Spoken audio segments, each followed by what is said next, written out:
दिल्ली देश की राजधानी में एक बेहद शर्मनाक घटना हुई है। हम सब जानते हैं कि दिल्ली शहर में महिलाएं कभी भी सुरक्षित नहीं रही हैं, लेकिन आज दिन दहाड़े दिल्ली के एक हाईली सिक्योर्ड एरिया में न्यायालय के परिसर के अंदर एक महिला को बार बार गोली मारी जाती है, उनको अटैक किया जाता है। ये घटना दिन दहाड़े होती है, एक प्रोटेक्टेड एरिया में होती है और देश की राजधानी में होती है।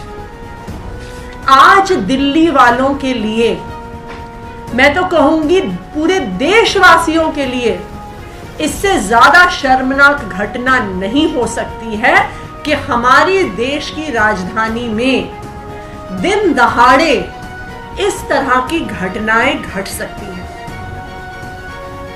किसी भी शहर में न्यायालय का परिसर, कोई भी कोर्ट कॉम्प्लेक्स सबसे ज्यादा सिक्योर्ड एरियाज में से होता है।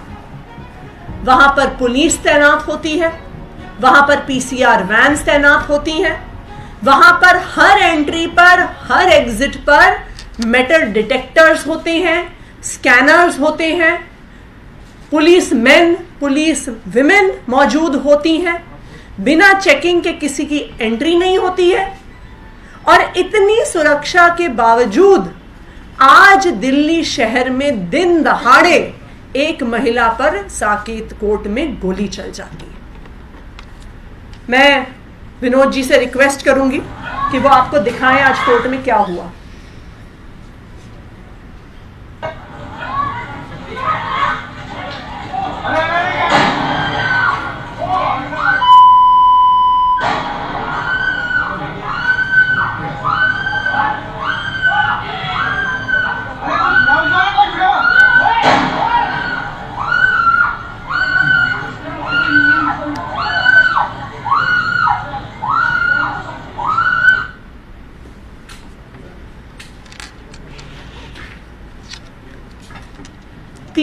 तीन बार इस महिला पर साकेत कोर्ट के अंदर गोली चली और ये इस शहर में पहली ऐसी घटना नहीं है। चाहे कोर्ट के कॉम्प्लेक्स के अंदर हो, चाहे कोर्ट कॉम्प्लेक्सेस के बाहर हो, चाहे बसों में हो, चाहे सड़कों पर हो, पूरी दिल्ली में क्राइम दिन ब दिन बढ़ रहा है। आप पिछले कुछ दिनों के ही अखबार उठाइए, आपको बहुत ज्यादा अखबार उठाने की भी जरूरत नहीं है, आप कुछ दिन के अखबार उठाइए तो हम देख सकते हैं कि 11 अप्रैल को गोकुलपुरी में एक बुजुर्ग दंपत्ति को चाकू से उनका गला काट के मार दिया गया था। ये 11 अप्रैल की बात है। 12 अप्रैल को किसी व्यक्ति ने अपने परिवार के एक सदस्य को पीट पीट कर डंडे से मार डाला, दिन दहाड़े हुआ।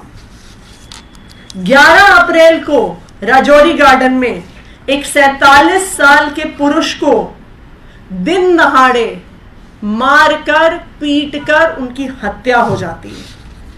3 अप्रैल को एक गर्भवती महिला को उनके पड़ोसी द्वारा गोली चला दी जाती है, क्योंकि उनके घर से कितना शोर आ रहा था, इस पर झगड़ा हो गया। ये तो पिछले एक हफ्ते के अखबार से 10 मिनट में निकाली हुई स्टोरीज हैं। हम आधे घंटे अगर पिछले 2 हफ्ते 3 हफ्ते के अखबारों को देखने जाएंगे तो पूरी लिस्ट बन जाएगी क्राइम्स की। आज दिल्ली के लोग अपने घरों के अंदर सुरक्षित नहीं है, अपने घरों के बाहर सुरक्षित नहीं है, यहां तक कि न्यायालय में भी सुरक्षित नहीं है। आज मैं दिल्ली के लोगों से और देश के लोगों से यह पूछना चाहूंगी कि इसके लिए कौन जिम्मेदार है। आज दिल्ली में बिगड़ती हुई इस कानून व्यवस्था के लिए कौन जिम्मेदार है? आज महिलाओं पर दिन दहाड़े हो रहे अपराधों के लिए कौन जिम्मेदार है? इस सवाल का जवाब हमारे देश के संविधान में लिखा हुआ है। संविधान में स्पष्ट तौर से लिखा है कि देश की राजधानी दिल्ली में लॉ एंड ऑर्डर और पुलिस की व्यवस्था के लिए दिल्ली के लेफ्टिनेंट गवर्नर जिम्मेदार है। मैं आज विनय सक्सेना जी से पूछना चाहूंगी कि उनको तो एलजी बने तकरीबन 1 साल हो गया।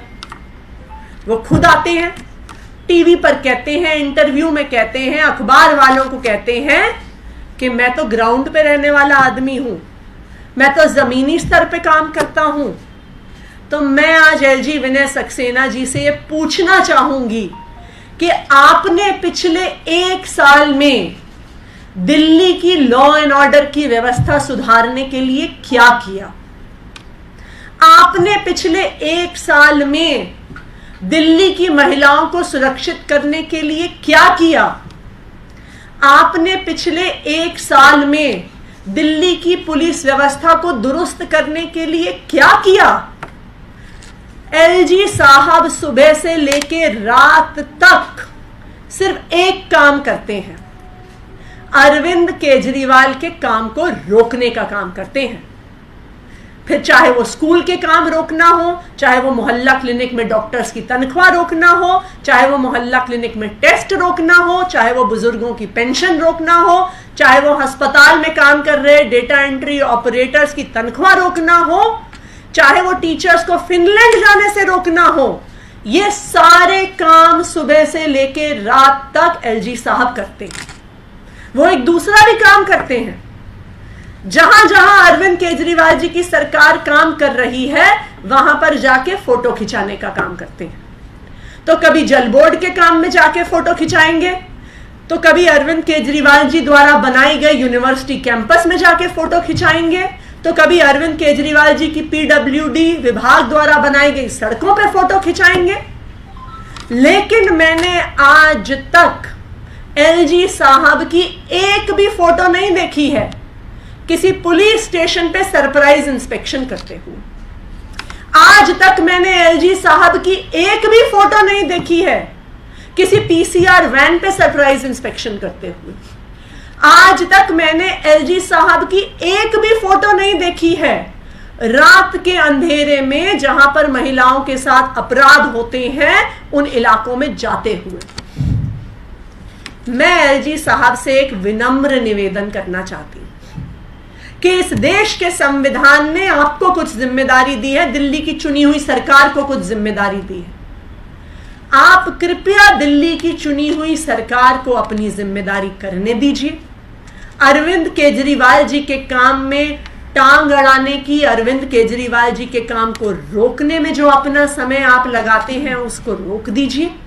और जो जिम्मेदारी आपको देश के संविधान ने दी है कि आपको दिल्ली की सुरक्षा व्यवस्था को दुरुस्त करना है, आपको दिल्ली की कानून व्यवस्था को दुरुस्त करना है, आपको दिल्ली की पुलिस व्यवस्था को दुरुस्त करना है, मेरा आपसे हाथ जोड़ के निवेदन है, एक महिला होने के नाते, इस महिला की चीखें सुनने के नाते, कि आप कृपया अपनी जिम्मेदारी निभाएं, अरविंद केजरीवाल जी को अपनी जिम्मेदारी निभाने दें, दिल्ली की महिलाओं को, दिल्ली के बुजुर्गों को, दिल्ली के बच्चों को एक सुरक्षित दिल्ली देने के लिए काम करें। धन्यवाद।